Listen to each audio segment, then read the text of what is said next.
Friends, we're delighted that we have Honorable Minister of Finance, Corporate Affairs, Information and Broadcasting, Mr. Jaitley with us. I'm sure he needs no introduction to this audience. I have one request to you before we begin, and I'm sure you know our new Consul General, Mr. Warner, who's all of 1 month old here. Mr. Malik is the media advisor with the Minister.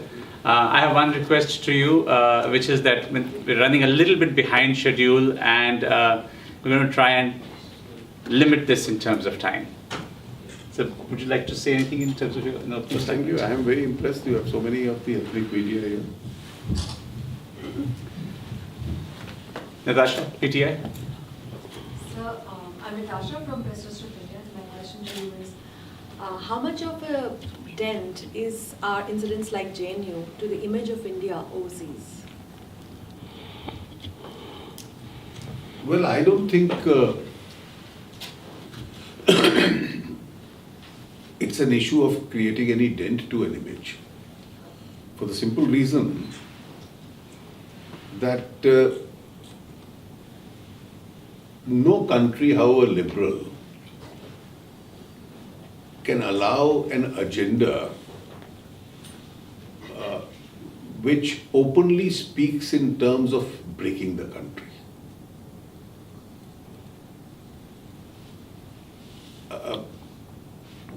India is a liberal society, it's a democratic society, it allows free speech. But even under our constitutional order, sovereignty of India is an exception to the principle of free speech. Next question. Sir, it's James Regan with Reuters News here in Sydney. Can I ask you if during your visit to Australia, you will be holding discussions concerning the Carmichael coal mine in Queensland State? Not really, because that's a subject which is internal to Australia, and that is not a subject which is a part of my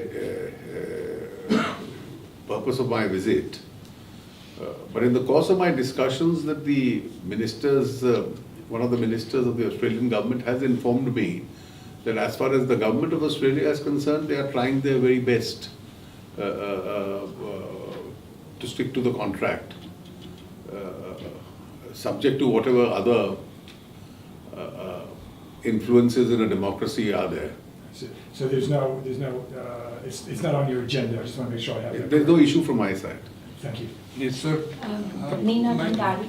Sorry. Neena Bhandari with the Business Standard newspaper back home in India. Is signing the Australia-India FTA a priority for your government? And would you be also addressing the services and making any other material concessions to Australia? You see, this is at the negotiation stage, and therefore it's not fair for me to comment. The negotiations are being done by the Ministry of Department of Commerce in the Government of India, and they are at a fairly advanced stage.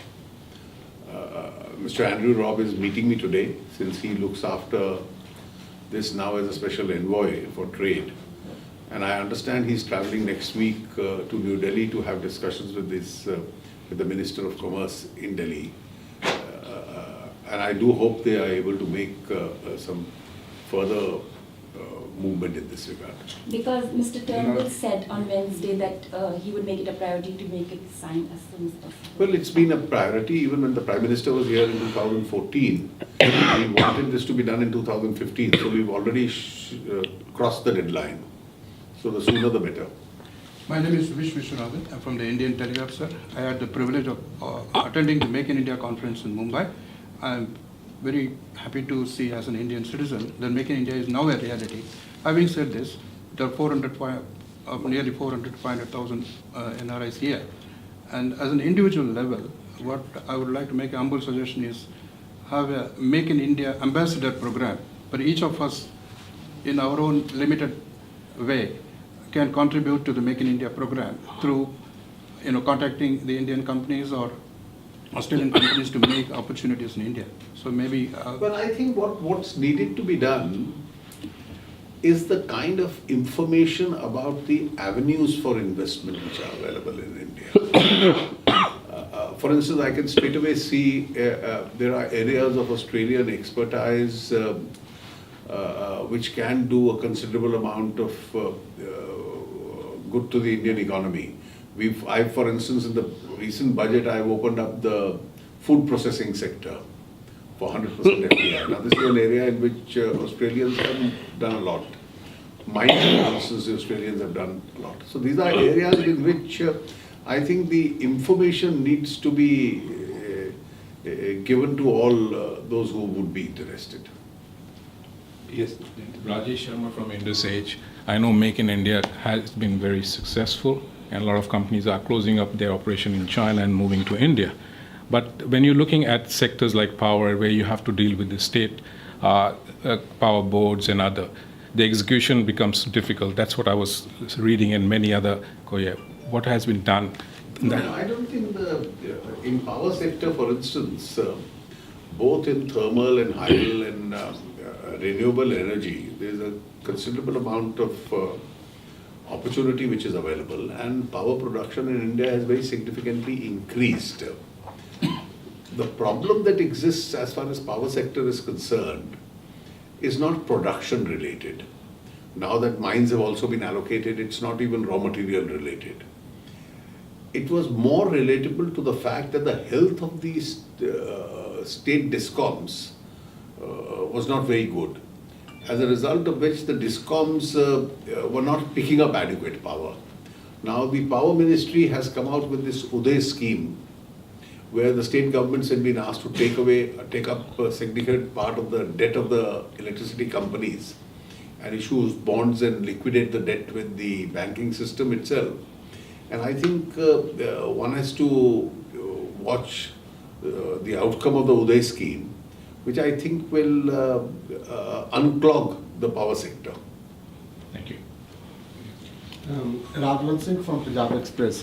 Sir, we have seen from the Indian experience that when it comes to infrastructure, because Make in India is quite a dependent program on development of infrastructure at the state level.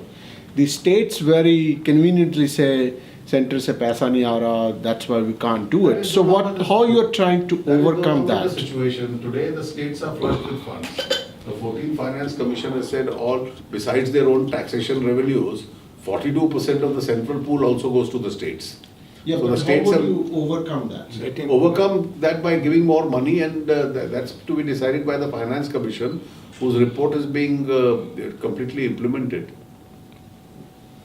Minister Pawan Luthra from Indian Link. Now, almost in the 2-year term of the Modi government, what would you consider as 3 of your major achievements, and what are the 3 challenges ahead? I think the government is decisive.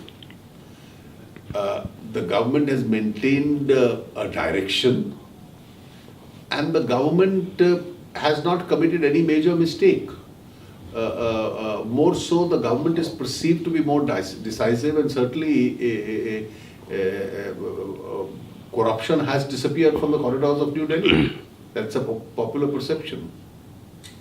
And 3 challenges ahead? Well, I think challenges will still be fighting poverty, strengthening India's agrarian sector, and building India's infrastructure.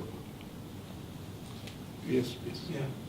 I'm Ashok Kumar from Indian Subordinate Times. I have a very small question. Recently we heard that, we read in the reports that India is now ranking 118th in the STI index. So is there any step being taken to boost the... Well, let me tell you, as far as the greenfield projects are concerned, last year India had the highest investment in the world in terms of FDI.